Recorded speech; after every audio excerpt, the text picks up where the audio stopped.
निसर्ग कोपलाय आपल्यावर.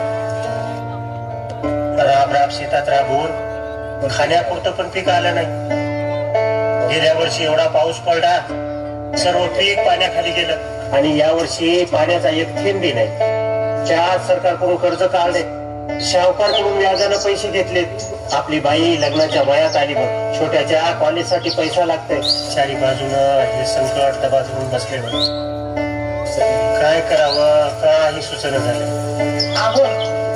तो हाय किवर तो आपलं समज चांगलं करील बघा. तुम्ही आधी जेवून घ्या बरं.